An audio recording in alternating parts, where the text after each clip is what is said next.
and welcome to Spiritual Calisthenics. Once again, we are continuing with the Passion story on Gospel 4. At that time, they led Jesus from the house of Caiaphas to the Praetorium. The Praetorium is where Pontius Pilate is staying. And Pontius Pilate is in Jerusalem for the feast of the Passover. Normally, he would be in Caesarea, which is the major town, the major hub of the empire in the region. But because of this high feast and because the Israelites have been riotous, he is there to make sure that there is order and that they do not have another riot. They themselves did not enter the Praetorium so that they may not be defiled, but might eat the Passover.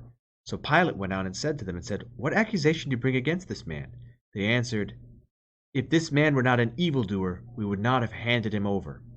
This is to show their disdain again for the Roman government, but also to say that they're really trying to give Jesus the maximum death penalty. Pilate said to them, "Take him yourself and judge him by your own law." The Jews said to him, "It is not lawful for us to put any man to death." This was to fulfill the word which Jesus had spoken to show by what death he was to die when he said that the Son of Man must be lifted up.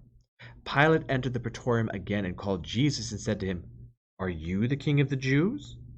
Jesus answered, "Do you say this of your own accord, or did others say it to you about me?" Pilate answered, "Am I a Jew? Your own nation and the chief priests have handed you over to me. What have you done?" Jesus answered, "My kingship is not of this world. If my kingship were of this world, my servants would fight, that I might not be handed over to the Jews. But my kingship is not of this world." Pilate said to him, "So you are a king?" Jesus answered, "You say that I am a king. For this I was born, and for this I've come into the world, to bear witness to the truth. Everyone who is of the truth hears my voice." Pilate said to him, "What is truth?" Remember, Jesus Christ just a little bit earlier said, "I am the way, the truth, and the life." Jesus Christ is the reality, the truth of the world. So Pilate asking, "What is truth?" is a way of trying to break through this noise. After he had said this, he went out to the Jews again and told them, "I find no crime in him. But you have a custom that I should release one man for you at the Passover. Will you have me release for you the king of the Jews?" They cried out again, "Not this man, but Barabbas." Now Barabbas was a robber. Then Pilate took Jesus and scourged him. Now, scourging is where you are tied to a whipping post, and they whip you with basically a cat of nine tails, which has like either rocks, sometimes bone, tied into it so that it flays your back. And many times when someone was scourged, they would die. Pontius Pilate did this so that by seeing Jesus Christ brutally beaten, that they might relent and say, "Okay, that's a lot. That's enough." So that they might say, "Let's not kill him." So this he did to potentially save Jesus. And the soldiers plaited a crown of thorns and put it on his head, and arrayed him in a purple robe. They came up to him, saying, "Hail, King of the Jews!" and struck him with their hands. Because the Roman citizens, they don't look kindly on the Jews. And so the idea that they have been given the King of the Jews is a way of making a mockery of those people. And so by putting a crown of thorns to hurt him and putting a royal robe of purple around him is mocking him. Pilate went out again and said to them, "See, I am bringing him out to you, that you may know that I find no crime in him." So Jesus came out, wearing the crown of thorns and the purple robe. Pilate said to them, "Behold the man." Now, this is a very big mockery to the Jews. Pilate is doing this to show them that they have no authority, they have no power. And he is mocking them by saying, "Here's your king. Behold the man, beaten, bloody, a crown of thorns." When the chief priests and officers saw him, they cried out, "Crucify him! Crucify him!" Now, these are the same people that were saying, "Hail, blessed is he who comes in the name of the Lord" on Palm Sunday. Pilate said to them, "Take him yourselves and crucify him, for I find no crime in him." The Jews answered him, "We have a law, By thy law he ought to die, because he has made himself the Son of God.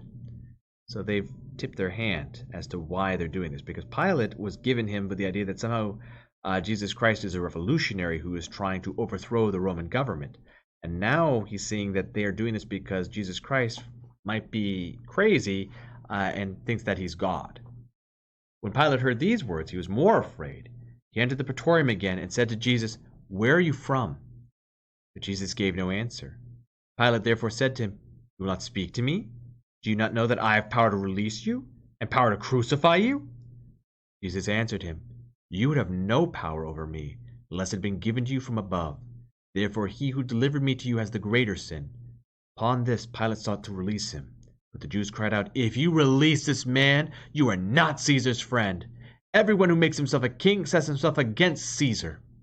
When Pilate heard these words, he brought Jesus out and sat on the judgment seat at a place called the Pavement, in Hebrew Gabbatha. Now it was the day of preparation of the Passover. It was about the 6th hour. He said to the Jews, "Behold your king." They cried out, "Away with him! Away with him! Crucify him!" Pilate said to them, "Shall I crucify your king?" The chief priests answered, "We have no king but Caesar." Then he handed him over to be crucified.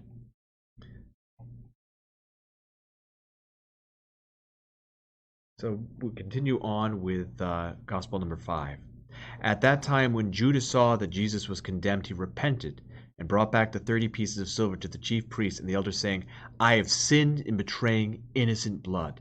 Now, this shows us that Judas betrayed Jesus not because he had hatred for Jesus, but because he was trying to force Jesus to take on a kingly role. And that didn't happen. They said, "What is that to us? See to it yourself." And throwing down the piece of silver in the temple, he departed, and he went and hanged himself. But the chief priest, taking the piece of silver, said, "It's not lawful to put them into the treasury, since they are blood money." So they took counsel, and bought with them the potter's field to bury strangers in. Therefore that field has been called the field of blood to this day. Then was fulfilled what was spoken by the prophet Jeremiah, saying, "And they took the 30 pieces of silver, the price of him on whom a price had been set by some of the sons of Israel, and they gave them the potter's field as the Lord directed me."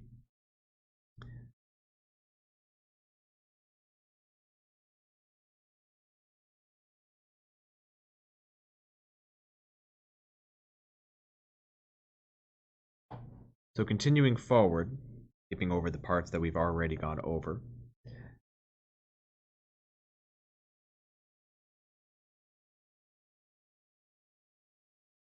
So Pilate saw that he was gaining nothing, but rather that a riot was beginning. He took water and washed his hands before the crowd, saying, "I am innocent of this righteous man's blood. See to it yourselves." And all the people answered, "His blood be on us and on our children." Then he released for them Barabbas, and having scourged Jesus, delivered him to be crucified. Then the soldiers of the governor took Jesus into the praetorium, and they gathered the whole battalion before him, and they stripped him and put a scarlet robe upon him, and said, "Hail, King of the Jews."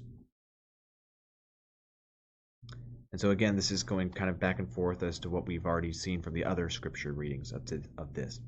When they had mocked him, they stripped him of the robe and put his own clothes on him and led him away to crucify him. And they went out and came upon a man of Simon of Cyrene, Simon by name. This man they compelled to carry his cross.